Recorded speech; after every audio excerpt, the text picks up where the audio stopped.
you, thank you. Chicago, it's good to be home. It is good to be home, and I don't know about you, but I'm feeling fired up.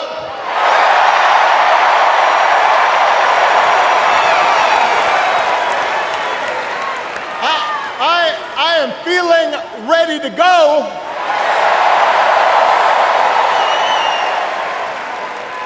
Even if I am the only person stupid enough to speak after Michelle Obama.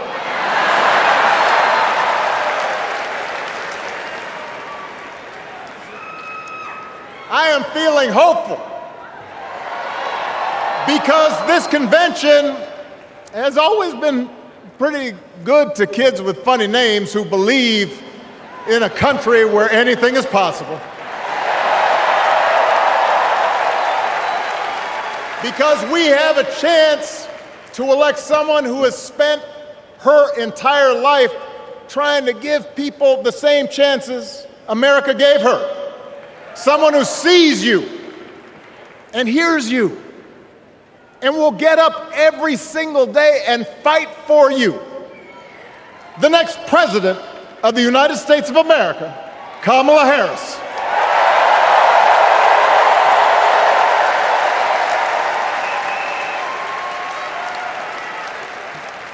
It's been 16 years since I had the honor of accepting this party's nomination for president. And I know that's hard to believe because I have not aged a bit. But it's true.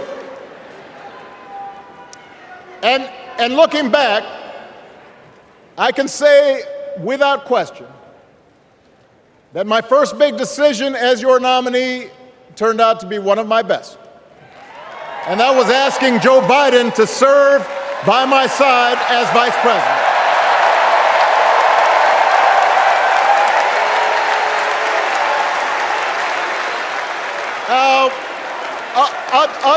Other than some common Irish blood,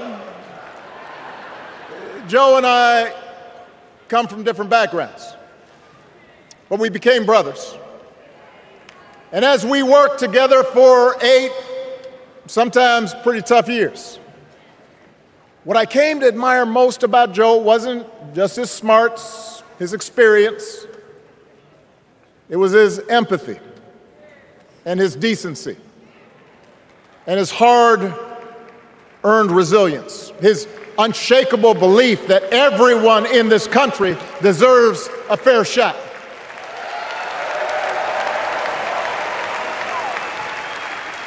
And over the last 4 years, those are the values America has needed most. At a time when millions of our fellow citizens were sick and dying, we needed a leader with the character to put politics aside and do what was right.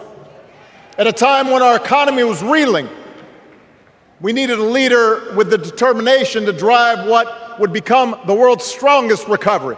15 million jobs, higher wages, lower health care costs.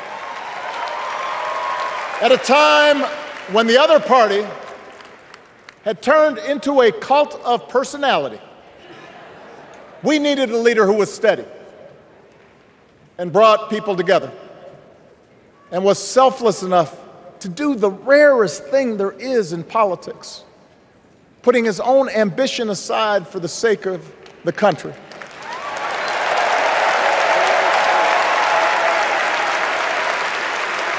History will remember Joe Biden as an outstanding president who defended democracy at a moment of great danger.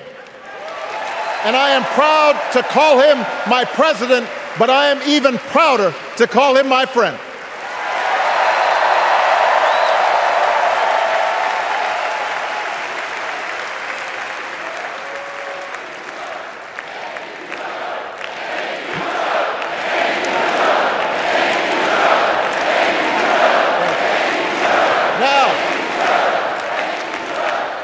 The torch has been passed.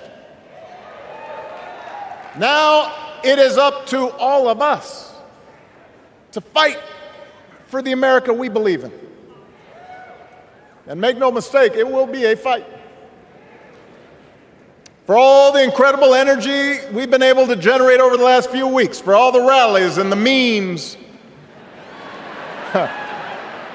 this will still be a tight race in a closely divided country. A country where too many Americans are still struggling. Where a lot of Americans don't believe government can help. And as we gather here tonight, the people who will decide this election are asking a very simple question. Who will fight for me? Who's thinking about my future, about my children's future, about our future together? One thing is for certain, Donald Trump is not losing sleep over that question.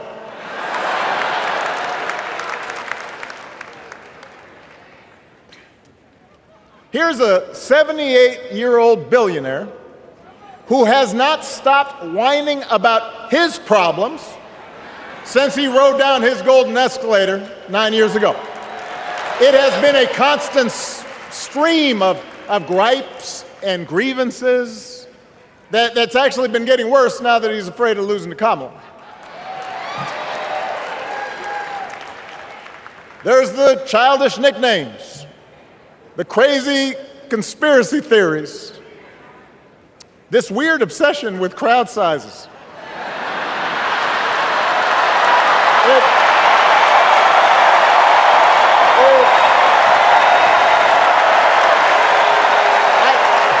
It just goes on and on and on.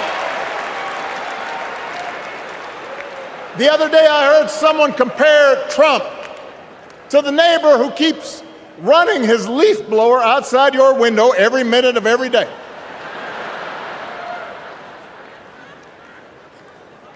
Now, from a neighbor, that's exhausting. From a president,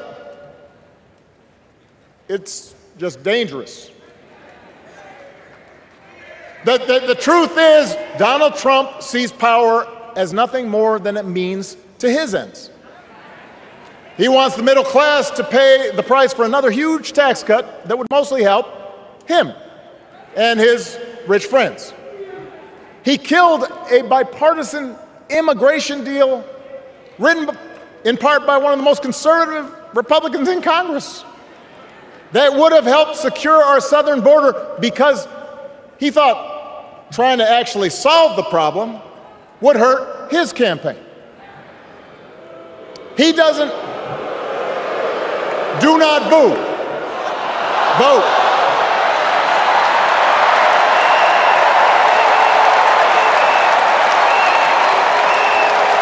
He doesn't seem to care if more women lose their reproductive freedom since it won't affect his life.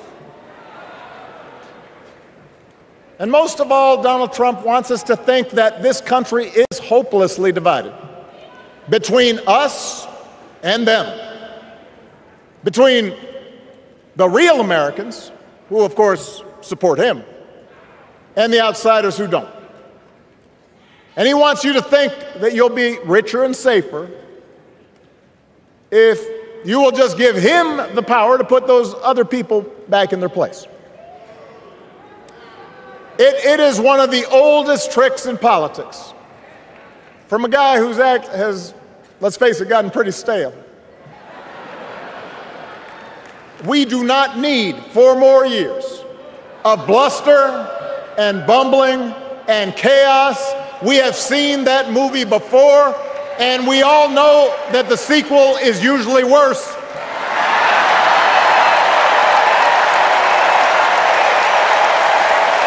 America's ready for a new chapter. America's ready for a better story. We are ready for a President Kamala Harris.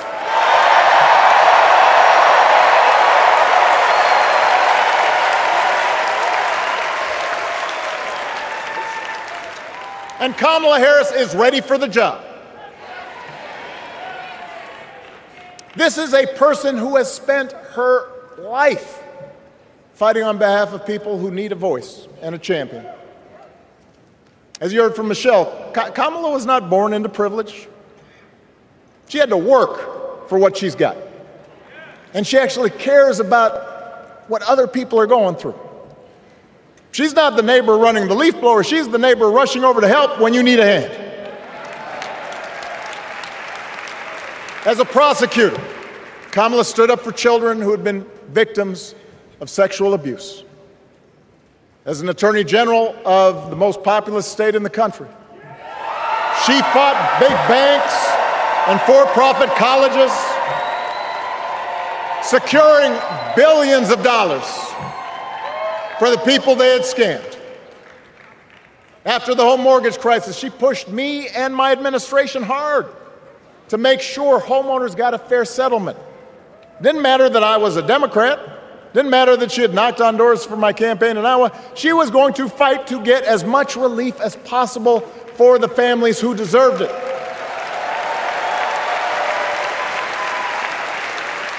As vice president, she helped take on the drug companies to cap the cost of insulin, lower the cost of health care, give families with kids a tax cut. And she is running for president with real plans to lower costs even more and protect Medicare and Medicaid and sign a law to guarantee every woman's right to make her own health care decisions.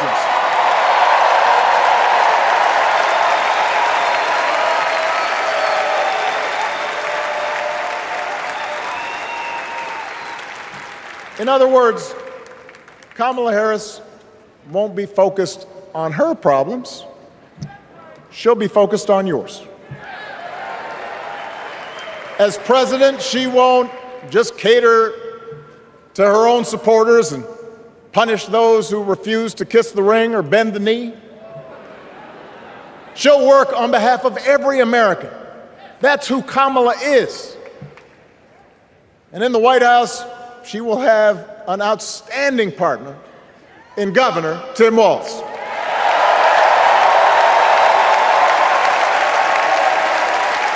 Let me tell you something. Let me tell you something. I love this guy. Tim is the kind of person who should be in politics. Born in a small town, served his country, taught kids, coached football, took care of his neighbors. He knows who he is, and he knows what's important. You can tell those flannel shirts he wears don't come from some political consultant. They come from his closet, and they have been through some stuff.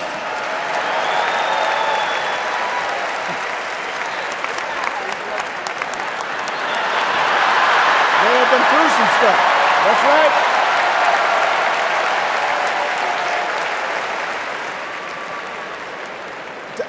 Together, Kamala and Tim have kept faith with America's central story. A story that says we are all created equal. All of us endowed with certain inalienable rights, that everyone deserves a chance, that even when we don't agree with each other, we can find a way to live with each other. That's Kamala's vision. That's Tim's vision.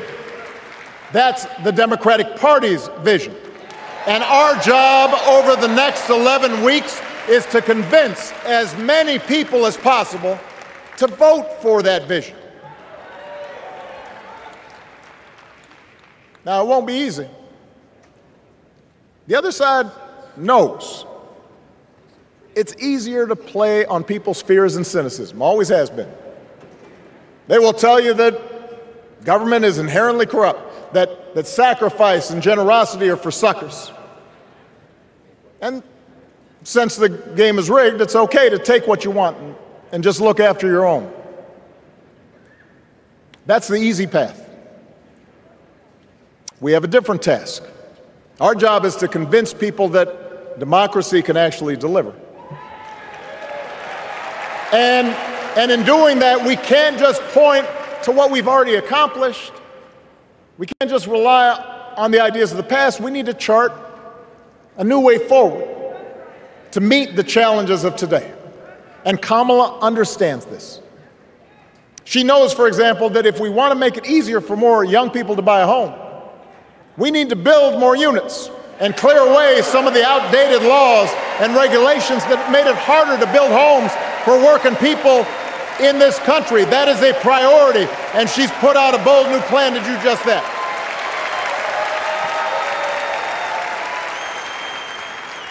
On health care, we should all be proud of the enormous progress that we've made through the Affordable Care Act, providing millions of people access to affordable coverage, protecting millions more from unscrupulous insurance practices. I noticed, by the way, that since it's become popular, they don't call it Obamacare no more.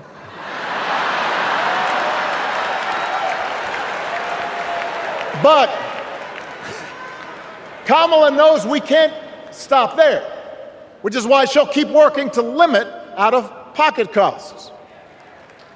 Kamala knows that if we want to help people get ahead, we need to put a college degree within reach of more Americans. But she also knows college shouldn't be the only ticket to the middle class. We need to follow the lead of governors like Tim Walz, who said, if you've got the skills and the drive, you shouldn't need a degree to work for state government. And in this new economy, we need a president who actually cares about the millions of people all across this country who wake up every single day to do the essential, often thankless work, to care for our sick, to clean our streets, to deliver our packages. We need a president who will stand up for their right to bargain for better wages and working conditions. And Kamala will be that president.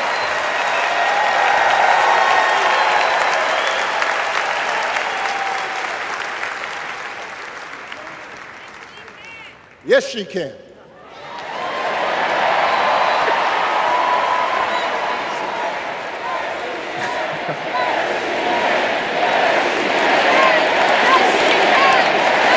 Yes, she can.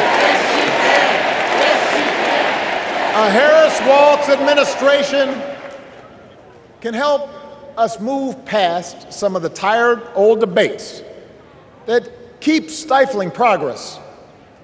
Because at their core, Kamala and Tim understand that when everybody gets a fair shot, we are all better off. They understand that when every child gets a good education, the whole economy gets stronger. When women are paid the same as men for doing the same job, all families benefit.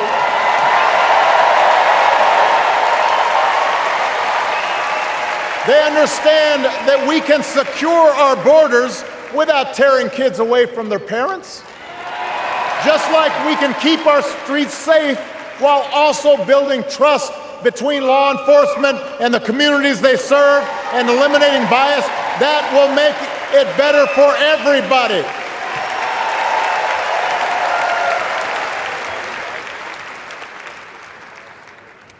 Donald Trump and his well-heeled donors, they don't see the world that way. For them, one group's gains is necessarily another group's loss. For them, freedom means that the powerful can do pretty much what they please, whether it's fire workers trying to organize a union or put poison in our rivers or avoid paying taxes like everybody else has to do. Well, we have a broader idea of freedom. We believe in the freedom to provide for your family if you're willing to work hard. The freedom to breathe clean air and drink clean water and send your kids to school without worrying if they'll come home. We believe that true freedom gives each of us the right to make decisions about our own life how we worship, what our family looks like, how many kids we have, who we marry. And we believe that freedom requires us to recognize that other people have the freedom to make choices that are different than ours. That's okay.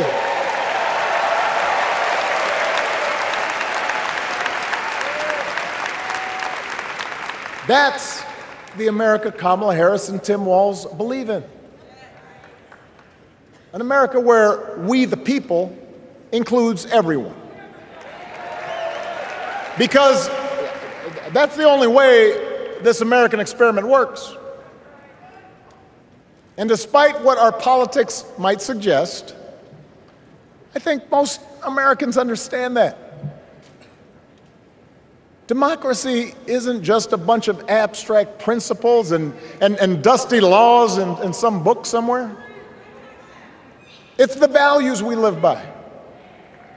It's the way we treat each other, including those who don't look like us, or pray like us, or see the world exactly like we do.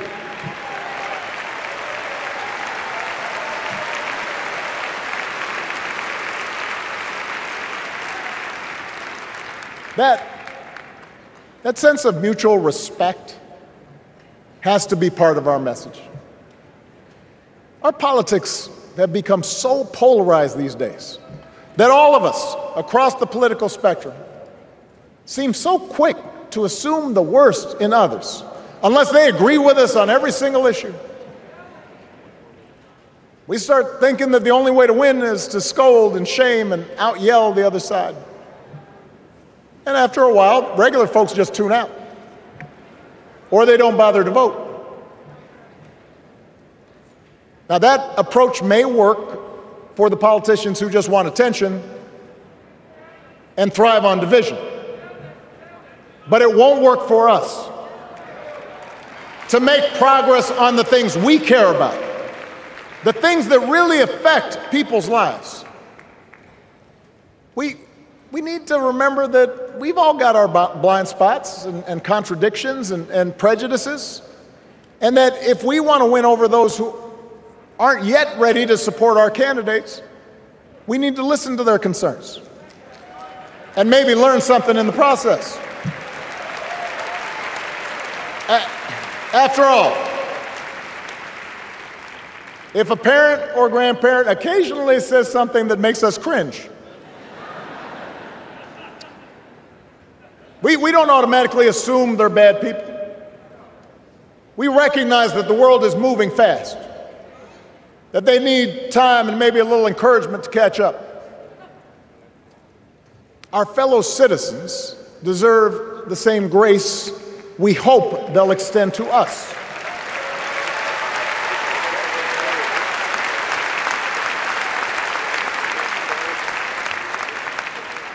That's how we can build a true democratic majority, one that can get things done. And by the way, that does not just matter to the people in this country. The rest of the world is watching to see if we can actually pull this off.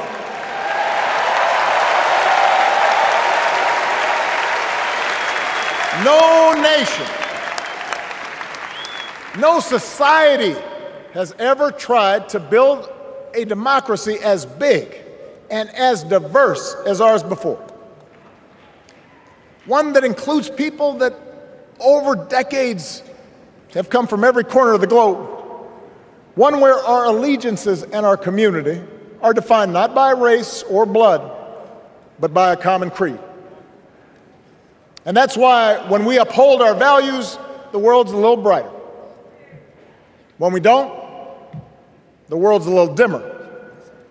And dictators and autocrats feel emboldened. And over time, we become less safe.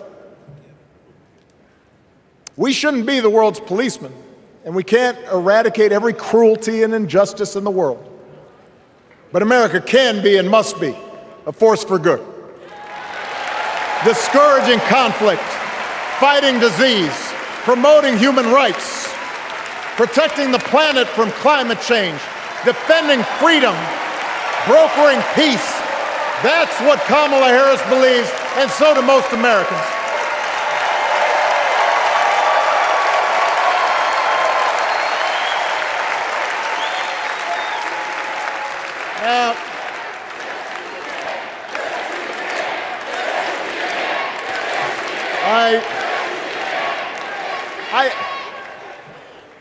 I know these ideas can feel pretty naive right now. We live in a time of such confusion and rancor, with a culture that puts a premium on things that don't last. Money, fame, status, likes. We chase the approval of strangers on our phones. We build all manner of walls and fences around ourselves, and then we wonder why we feel so alone. We don't trust each other as much because we don't take the time to know each other. And in that space between us, politicians and algorithms teach us to caricature each other and troll each other and fear each other. But here's the good news, Chicago. All across America, in big cities and small towns, away from all the noise, the ties that bind us together are still there. We still coach Little League and look out for our elderly neighbors. We still feed the hungry in churches and mosques and synagogues and temples. We share the same pride when our Olympic athletes compete for the gold. Because the vast majority of us do not want to live in a country that's bitter and divided. We want something better. We want to be better. And the joy and the excitement that we're seeing around this campaign tells us we're not alone. You know, I've spent a lot of time thinking about these past few months because, as Michelle mentioned, this summer we lost her mom, Ms. Marion Robinson. And I don't know that anybody has ever loved their mother-in-law any more than I love mine. Mostly it's because she was funny and wise and the least pretentious person I knew. That, and she always defended me with Michelle when I messed up. I'd hide behind her.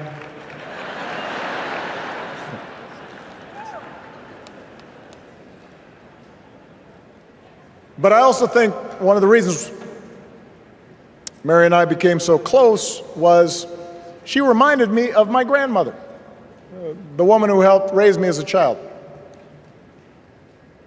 And on the surface, the two of them did not have a lot in common. One was a black woman from right here, south side of Chicago, right down the way. Went to Englewood High School. The other was a little old white lady born in a tiny town called Peru, Kansas. Now, I know there aren't that many people from Peru.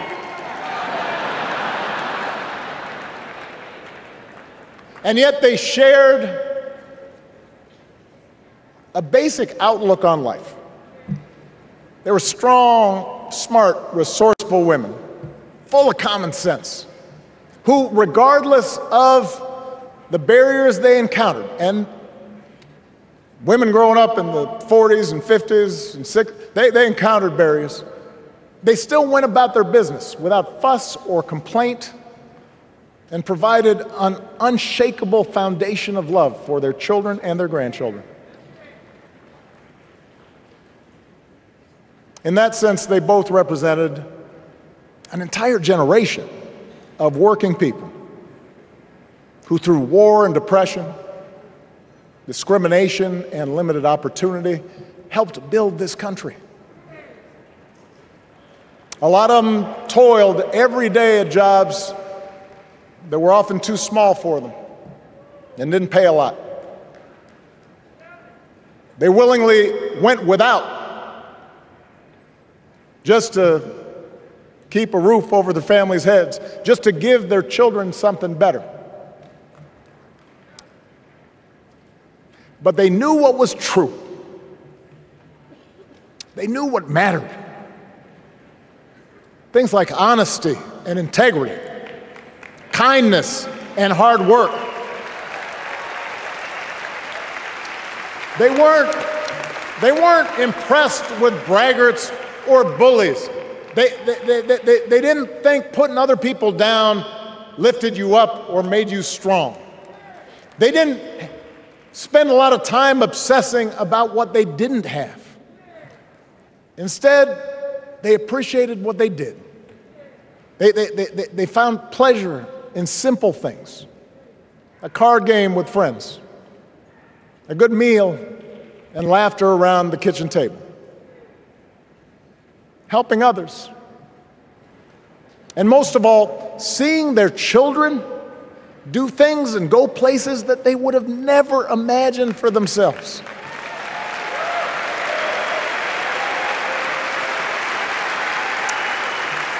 Whether you are a Democrat or a Republican or somewhere in between,